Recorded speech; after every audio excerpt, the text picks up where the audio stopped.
100 দিনের কাজে কোন রাজ্যের কত বকেয়া? সংসদে লিখিত প্রশ্ন করেছিলেন অভিষেক বন্দ্যোপাধ্যায়। জবাব দিয়েছেন কেন্দ্রীয় গ্রামোন্নয়ন মন্ত্রী। আর তাতে দেখা যাচ্ছে বাকি সব রাজ্যের তথ্য থাকলেও পশ্চিমবঙ্গের জন্য বরাদ্দ শূন্য। আর এই নিয়েই তরজা তুঙ্গে। 100 দিনের কাজ 4 বছর বন্ধ করে দিয়েছে, আবাস যোজনা বন্ধ করে দিয়েছে, হাইকোর্ট অর্ডার দিয়েছে, সুপ্রিম কোর্ট অর্ডার দিয়েছে। আমি নিজে অনেকবার দেখা করে এসেছি প্রধানমন্ত্রীর সাথে, তাও দেয়নি। আপনি ডিসেম্বর মাসে যদি কিছু দেনও, মার্চ মাসে বাজেট শেষ, 2 মাসে টেন্ডার করে সব কিছু হয় না।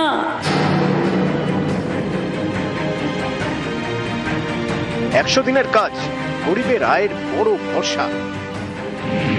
দুর্নীতির কারণ দেখিয়ে 2022 সালের মার্চ থেকে পশ্চিমবঙ্গকে এই প্রকল্পে টাকা দেয় না কেন্দ্রীয় সরকার। এই 100 দিনের কাজ নিয়ে সম্প্রতি লোকসভায় লিখিত প্রশ্ন করেন অভিষেক বন্দ্যোপাধ্যায়। জানতে চান 2025 সালের অক্টোবর পর্যন্ত 100 দিনের কাজে কোন রাজ্যের কত টাকা বকেয়া, প্রতিটি রাজ্যের বকেয়া মেটাতে কতটা সময় নেওয়া হয়েছে, সময় মতো বকেয়া মেটানোর কোনো পরিসংখ্যান আছে কি? থাকলে প্রকাশ করা হোক। লিখিত জবাব দিয়েছেন কেন্দ্রীয় গ্রামোন্নয়ন প্রতিমন্ত্রী কমলেশ পাসওয়ান। মন্ত্রীর জবাব, 100 দিনের কাজের টাকা সরাসরি কর্মীদের ব্যাংক অ্যাকাউন্টে পৌঁছে যায়। 2024-25 পর্যন্ত সব বকেয়া মেটানো হয়েছে। সব মিলিয়ে 69,000 কোটির বেশি টাকা দেওয়া হয়েছে। এর সঙ্গে একটি তালিকা অ্যাটাচ করা হয়েছে, যেখানে লেখা রয়েছে 100 দিনের কাজে কোন রাজ্যকে কত টাকা দিয়েছে কেন্দ্র। এই তালিকা 100 দিনের কাজে বাংলার বরাদ্দ শূন্য। এ নিয়ে হাওয়া গরম। 100 দিনের কাজ সহ বিভিন্ন প্রকল্পে বাংলার বকেয়া মেটানোর দাবিতে বুধবার সংসদ চত্বরে বিক্ষোভ দেখান তৃণমূল সাংসদরা।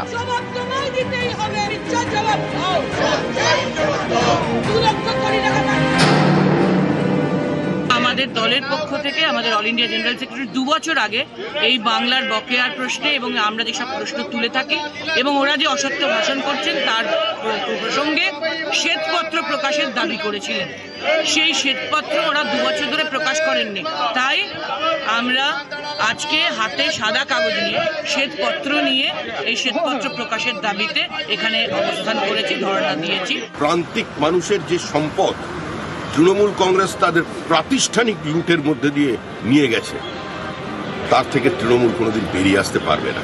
পশ্চিমবঙ্গের মানুষ রাজনৈতিকভাবে অচেতন নয়, মূর্খ নয়। তৃণমূল কংগ্রেসের এই দাবি তার 14 বছরের সার্বিক ব্যর্থতা, লুট থেকে মানুষের দৃষ্টি ঘোরানোর একটা প্রচেষ্টা। নিউজ 18 বাংলা। বছর ঘুরলেই বিধানসভা ভোট, নজরে 26 আর জেলায় জেলায় তৃণমূল নেত্রী। আজ নদিয়ার কৃষ্ণনগরে জনসভা করবেন মমতা বন্দ্যোপাধ্যায়। আর এই নিয়ে কথা বলবো, সান্ধিক রয়েছে সঙ্গে। সান্ধিক, এই কৃষ্ণনগর রানাঘাটে মতুয়া ভোট বড় ফ্যাক্টর, কি বার্তা দিতে পারেন আজ নেত্রী?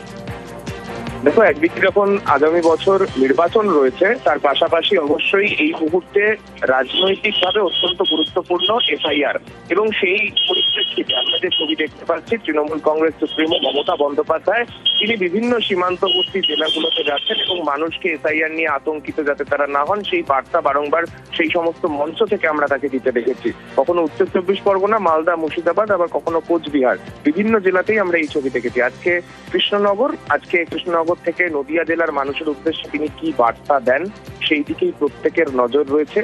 তৃণমূল কংগ্রেস সুপ্রিমোর আজকের এই সভা দুপুর 12টা থেকে হবে কৃষ্ণনগরের গভর্নমেন্ট কলেজ গ্রাউন্ডে, এবং সেই গ্রাউন্ডের সভা থেকে মূলত যে বার্তা তিনি দিতে পারেন সেই দিকে প্রত্যেক রাজনৈতিক মহলেরই যেমন একদিকে নজর থাকবে, পাশাপাশি আরো একটি বিষয় যেমনটা তুমি বলছিলে যে রানাঘাট কৃষ্ণনগরের মতো জায়গার ক্ষেত্রে মতুয়া ভোট কিন্তু উত্তর 24 পরগনার মতোই একটা ফ্যাক্টর হয়ে দাঁড়ায়। তাই মতুয়া সম্প্রদায়ের মানুষদের উদ্দেশ্যে মুখ্যমন্ত্রী বা তথা তৃণমূল সুপ্রিমো মমতা বন্দ্যোপাধ্যায় আজকে কি বার্তা তুলে ধরেন সেই দিকেও আমাদের প্রত্যেকের নজর থাকবে। ধন্যবাদ সান্ধিক।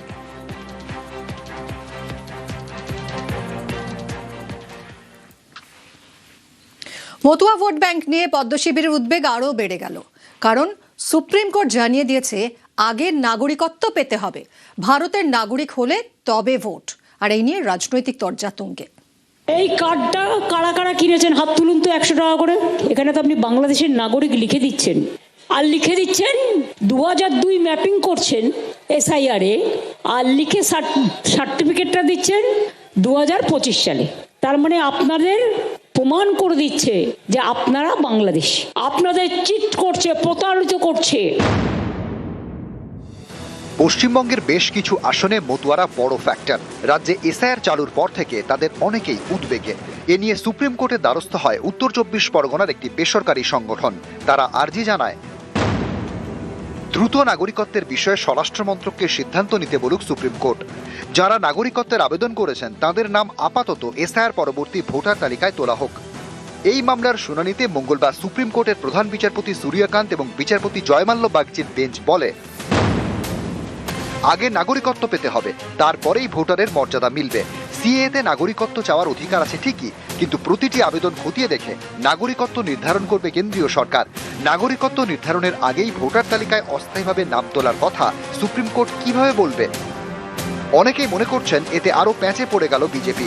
2014 সালের আগে অনেক মতুয়ায় বাংলাদেশ থেকে ভারতে এসেছেন। 19-এর লোকসভা ভোটে এই মতুয়াদের নাগরিকত্ব পাইয়ে দেওয়ার প্রতিশ্রুতি দেয় বিজেপি।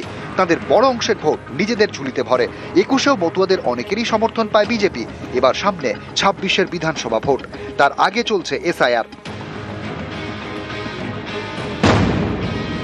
মতুয়াদের অনেকেরই আশঙ্কা এসআইআর এর জেরে তাদের নাম ভোটার তালিকা থেকে বাদ পড়বে, বিশেষ করে যারা 2014 সালের আগে বাংলাদেশ থেকে এদেশে এসেছেন জানিয়ে যারা সিএ এর অধীনে নাগরিকত্বের আবেদন করেছেন কিন্তু এখনো ভারতের নাগরিকত্ব পাননি। তথ্য বলছে প্রায় 40 লক্ষের বেশি মতুয়া সিএতে আবেদন করে এদেশে নাগরিকত্ব পেতে চান। গত বছর থেকে 50,000-এর বেশি মতুয়া সিএতে আবেদন করেছেন। এর মধ্যে 400 জন ভারতীয় নাগরিকত্বের সার্টিফিকেট পেয়েছেন। বিপুল সংখ্যার মতুয়া যারা এখনো নাগরিকত্ব পাননি তাদের মনেই আশঙ্কার মেঘ। কারণ সুপ্রিম কোর্ট জানিয়ে দিয়েছে আগে নাগরিকত্ব পেতে হবে, তারপর মিলবে ভোটারের মর্যাদা। এখন আবার যে সুপ্রিম কোর্ট যে রায়টা দিয়েছে, এতে তো আমাদের মাথায় কিছু ঢুকছে না যে আমরা কি তাহলে কোনো নাগরিকত্ব কার্ড পাবো না, বা ভোটাধিকার আমাদের থাকবে না। দেশ কি করবে, আমাদের নিয়ে কি করবে, কী সিনেমিনি খেলছে আমরা তো বুঝতে পারছি না। শান্তনু ঠাকুর কয়েকদিন বলেছে যারা মতুয়া তারা কেউ বাদ যাবে না, সমস্ত মতুয়ারই ভোটাধিকার থাকবে। কিন্তু এখন আবার কি রায়? আপনাদের নাগরিকত্ব এবং ভোটার তালিকা নিয়ে আপনাদের অথই জলে ফেলে দিয়েছে এই বিজেপি। সুপ্রিম কোর্টে যে শুনানিটা যে প্রবণতায় চলছে, তাতে যদি আগে নাগরিকত্ব পরে ভোটার হয়, যারা নাগরিক হবেন না তারা তো ভোট দিতে পারবেন না। কোনো চাপই নেই, কারণ সমস্ত সনাতনী সমাজ এবং পশ্চিমবাংলার নাগরিকরা প্রত্যেকেই তৃণমূল কংগ্রেসের বিরুদ্ধে ভোট দেবে। আর তৃণমূল কংগ্রেসের বিরুদ্ধে ভোট দিলে কাকে দেবে? ভারতীয় জনতা পার্টিকে দেবে। নিউজ 18 বাংলা। বৃহস্পতিবার এসআইআর ফর্ম জমার শেষ তারিখ, আর তারপর খসড়া তালিকা প্রকাশ করা হবে। এই তালিকায় যাদের নাম থাকবে না তাদের ডাকা হবে শুনানিতে, আর সেই শুনানি হবে বিডিও অথবা এসডিও অফিসে। কমিশনের দাবি যে স্বচ্ছতার জন্যই এই ব্যবস্থা, কিন্তু অনেকেরই আশঙ্কা এতে দুর্ভোগ বাড়বে, কাজ বন্ধ রেখে ছুটতে হবে দূরের বিডিও এসডিও অফিসে।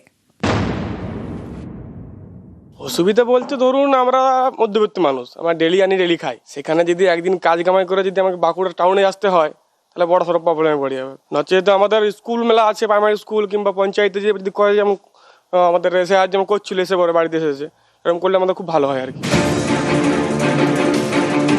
পশ্চিমবঙ্গে চলছে এসআইআর। ফর্ম জমা দেওয়ার শেষ তারিখ 11ই ডিসেম্বর। 16ই ডিসেম্বর থেকে খসড়া তালিকা প্রকাশ করবে কমিশন। যাদের নাম খসড়া তালিকায় থাকবে না তাদের ডাকা হবে শুনানিতে। এই প্রক্রিয়া শুরু হবে 16ই ডিসেম্বর থেকে, চলবে 7ই ফেব্রুয়ারি পর্যন্ত। এই শুনানি নিয়ে অনেকেই ভোগান্তির আশঙ্কা করছেন, কারণ মঙ্গলবার সব জেলা শাসকের সঙ্গে বৈঠক করেন পশ্চিমবঙ্গের সিইও। জানিয়ে দেন স্থানীয় স্কুল অথবা পঞ্চায়েত অফিসে এসআইআর এর শুনানি হবে না, শুনানি হবে বিডিও অথবা এসডিও অফিসে। শুনানির ওয়েবকাস্টিং হবে, নজরদারি চালাবে নির্বাচন কমিশন। কমিশনের দাবি এসআইআর শুনানিতে স্বচ্ছতার জন্যই এই সব পদক্ষেপ, কিন্তু অনেকেরই আশঙ্কা এতে সাধারণ মানুষের দুর্ভোগ বাড়বে, কারণ গ্রামে গ্রামে তো আর বিডিও বা এসডিও অফিস থাকে না। ফলে গ্রামের বাসিন্দাদের সব কাজ ছেড়ে দূরের বিডিও অফিসে যেতে হবে, ফলে একদিনের কাজ পণ্ড হওয়ার আশঙ্কা। এছাড়া যাতায়াতের খরচ আছে, বয়স্ক এবং অসুস্থদের তো আরো সমস্যা। অসুবিধা বলতে ধরুন আমরা মধ্যবিত্ত মানুষ, আমরা ডেলি আনি ডেলি খাই। সেখানে যদি একদিন কাজ কামাই করে যদি আমাকে বাঁকুড়া টাউনে আসতে হয় তাহলে বড় সড়ো প্রবলেমে পড়ে যাবে। নচেত আমাদের স্কুল মেলা আছে, প্রাইমারি স্কুল কিংবা পঞ্চায়েতে যে যদি করে, যেমন আমাদের এসে আজ যেমন করছিল এসে পরে বাড়িতে এসেছে, এরকম করলে আমাদের খুব ভালো হয় আর কি। আমাদের বারাইপুর থেকে হেয়ারিংয়ে ডেকেছে, আমরা গরিব মানুষ, আমরা খেটে খুটে খাই, নদীতে মাছ কাঁকড়া ধরে খাই। এত দূরে আমরা যাব কী করে এই বয়স্ক মানুষ নিয়ে? আর টাকা পয়সা বা পাবো কোথায়? এই যে টাকা পয়সার যে খরচ, এগুলো কে দেবে? কমিশনার সাহেব দেবে? তা নাহলে আমরা কোথায় পাবো টাকা? আমাদের এই একদিন রোজ বন্ধ করে গেলে আমাদের চলবে কি করে? এসআইআর প্রক্রিয়ায় স্বচ্ছতা আনতেই এই উদ্যোগ নিচ্ছে নির্বাচন কমিশন, কিন্তু প্রশ্ন উঠছে এই উদ্যোগের দারুণ হয়রানির শিকার হতে হবে না তো সাধারণ মানুষকে, যাদের হিয়ারিং এর জন্য ডাকা হবে? ক্যামেরায় সুমন বোসের সঙ্গে সোমরাজ বন্দ্যোপাধ্যায়, নিউজ 18 বাংলা, কলকাতা। 16 ডিসেম্বর থেকে শুরু এসআইআর শুনানি, আর এই শুনানি হবে বিডিও অথবা এসডিও অফিসে। অনেকের আশঙ্কা দূরের এসব অফিসে যেতে হয়রানি বাড়বে। এই নিয়ে রাজনীতির হাওয়াও গরম। হিয়ারিং এ ডাকলে যাবেন, কাগজপত্র যা থাকবে নিয়ে যাবেন, ফাইনাল লিস্টের নামটা আছে কিনা দেখতে হবে। এসআইআর ফর্ম জমা দেওয়ার কাজ প্রায় শেষ। আগামী মঙ্গলবার প্রকাশিত হবে খসড়া তালিকা। এসআইআর খসড়া তালিকায় যাদের নাম থাকবে না তাদের শুনানিতে ডাকা হবে। ওই দিন থেকে শুরু হবে শুনানি, সেটা হবে বিডিও অথবা এসডিও অফিসে। এ নিয়েই অনেকে চিন্তায়। তাদের আশঙ্কা সাধারণ মানুষের দুর্ভোগ বাড়বে, কারণ গ্রামে গ্রামে তো আর বিডিও বা এসডিওর অফিস নেই। ফলে সেখানে যেতে হলে কাজকর্ম ডকে তুলেই যেতে হবে। আমরা মধ্যবিত্ত মানুষ, আমরা ডেলি আনি ডেলি খাই। সেখানে যদি একদিন কাজ কামাই করে যদি আমাকে বাঁকুড়া টাউনে আসতে হয়, তাহলে বড় সড়ো প্রবলেমে পড়ে যাবে। নচেত আমাদের স্কুল মেলা আছে, প্রাইমারি স্কুল কিংবা পঞ্চায়েতে যে যদি করে, যেমন আমাদের এসে আজ যেমন করছিল, এসে পরে বাড়িতে এসেছে, এরকম করলে আমাদের খুব ভালো হয় আর কি। সারা ভারতে তো একই ধরনের নিয়ম হওয়া উচিত। বাংলার জন্য বাড়াবাড়ি করে নির্বাচন কমিশন তারা বিজেপির দায়িত্ব পালন করতে চাইছেন। আপনি শিক্ষকদের নিতে পারছেন বিএলওর কাজে, আর স্কুলে আপনার আপত্তি আছে, কেমন করে হতে পারে? আসলে ওনারা সব দিক থেকে বিজেপির দেয়া অ্যাসাইনমেন্টটা পালন করে উঠতে পারছেন না। যদি হিয়ারিং হয় একটা পাড়ায়, একটা গ্রামের, একটা বুথে, তো সেখান থেকে এসডিওর অফিস, বিডিওর অফিসটা অনেক দূর। ফলে এই হ্যারাসমেন্টটা আবার কেন চাপিয়ে দিচ্ছেন? ভোটার তালিকা নির্ভুল করতে হবে, তাতে শুনানি অবশ্যই জরুরি। সেই শুনানি যেমন বুথ স্তরে এতটা সম্ভব নয় বা আমাদের রাজ্যের বাস্তব পরিস্থিতিতে সমীচীন হবে না, আবার সবাই গিয়ে ডিএম অফিসে ছুটবে তাও হতে পারে না। প্রত্যেকটি ব্লক এলাকায় অথবা বিধানসভা এলাকায় নির্দিষ্ট জায়গা চয়েস করতে হবে যেখানে মানুষেরও অসুবিধা হবে না। বিজেপি চেয়েছিল না সমাজবাদী পার্টি চেয়েছিল না তৃণমূল কংগ্রেস চেয়েছিল, সেটা মূল বিষয় না। মূল বিষয় হচ্ছে দাবি অনৈতিক না নৈতিক, এটা হচ্ছে মূল বিষয়। এআরও অফিস যেটা, সেখানে যদি হিয়ারিং হয় অবশ্যই সেটা ভালো, অবশ্যই উপযুক্ত জায়গা। এবং তার থেকে এটা একটি, যে সমস্ত জায়গাগুলোর নাম বললেন প্রত্যেকটি জায়গা হচ্ছে অ্যাডমিনিস্ট্রেটিভ এরিয়া বা অ্যাডমিনিস্ট্রেটিভ অফিস। স্বাভাবিকভাবে অ্যাডমিনিস্ট্রেটিভ অফিস গণতন্ত্রের ক্ষেত্রে মানা হয় যে নিরপেক্ষ জায়গা। পশ্চিমবঙ্গে যদিও নিরপেক্ষ বলে কিছু হয় না, জনগণের মধ্যে এইটুকু বিশ্বাস থাকবে যে আমি একটি নিরপেক্ষ জায়গায় যাচ্ছি, বিডিও অফিসে যাচ্ছি বা ডিএম অফিসে যাচ্ছি। নিউজ 18 বাংলা। একসঙ্গে দু জায়গার ভোটার, বালিগঞ্জ রাসবিহারী, এই দু জায়গার ভোটার, আর একই দিনে আবার এই দু জায়গায় এসআইআর ফর্ম জমা দেওয়ার চেষ্টা করেন অভিযুক্ত ভোটার সাবা আহমেদ। বিএলও ফর্ম নিতে অস্বীকার করেন, তখন বিএলও মুনমুন দত্তকে হেনস্থার অভিযোগ। যাদবপুর থানায় অভিযোগ দায়ের করেছেন বিএলও। কথা বলবো সুদীপ্তর সঙ্গে। সুদীপ্ত, বিএলও মুনমুন দত্ত কি অভিযোগ করছেন?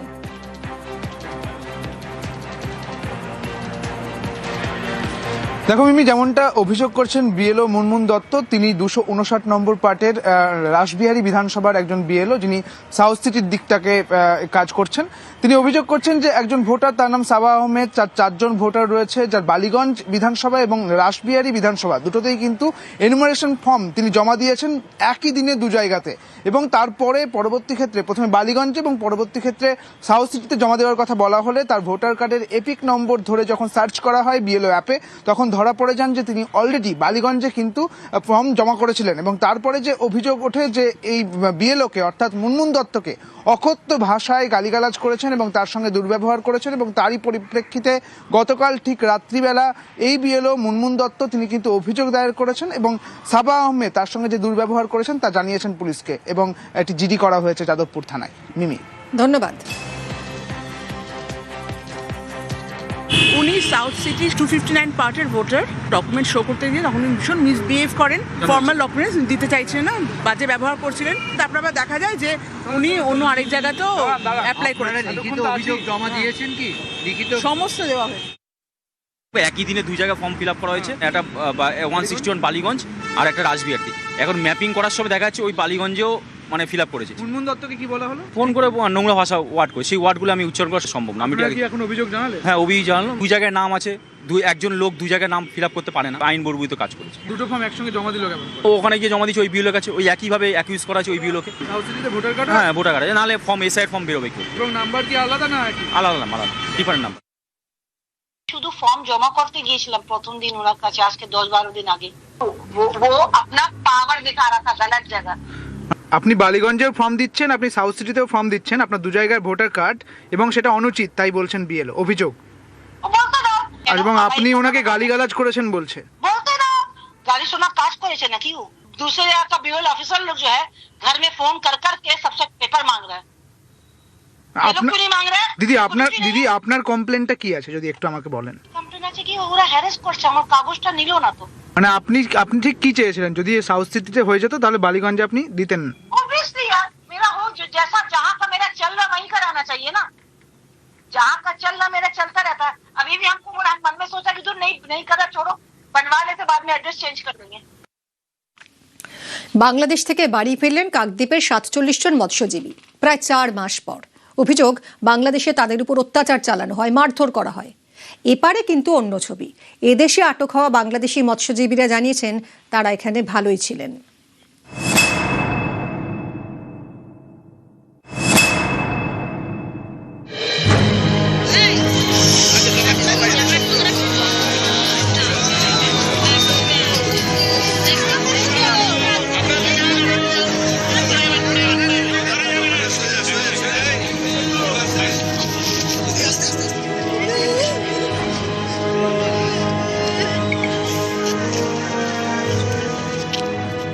সারা রাত পিছে বেঁধে রেখে উৎকুরি রেখে সারা রাত মেরেছে। এবার 4 জন 2 ঘন্টা মারে, আবার 4 জন এসে আবার 2 ঘন্টা মারে। আমরা কান্না করি তবু ছাড়ে না, সারা রাত মেরেছে।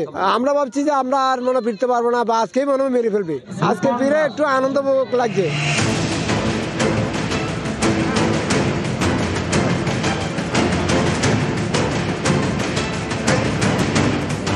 সমুদ্রে মাছ ধরতে গিয়েছিলেন, ভুল করে সীমান্ত পার করে ফেলেন, ধরা পড়েন বাংলাদেশে। তারপর থেকে সেখানেই বন্দী। বুধবার কাকদ্বীপের সেই মৎস্যজীবীরা বাড়ি ফিরলেন, আনন্দে পরিবারের চোখে জল।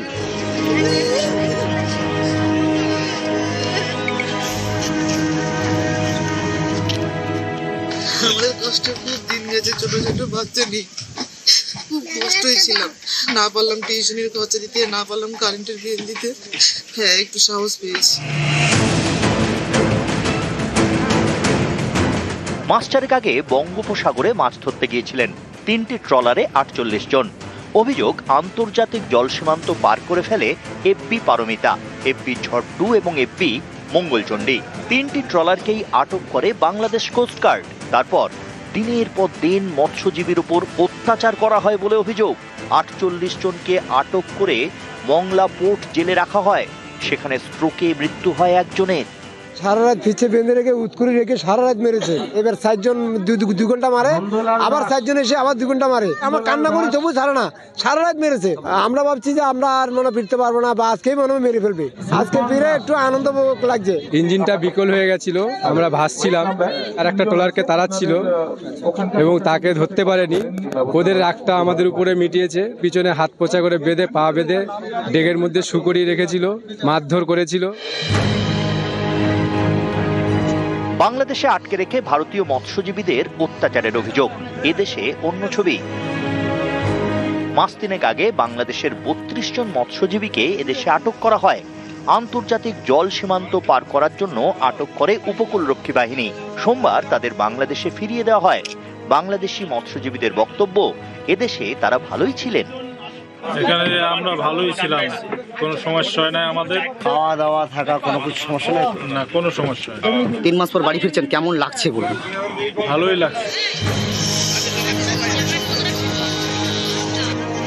দক্ষিণ 24 পরগনা থেকে বিশ্বজিৎ হালদার, নিউজ 18 বাংলা।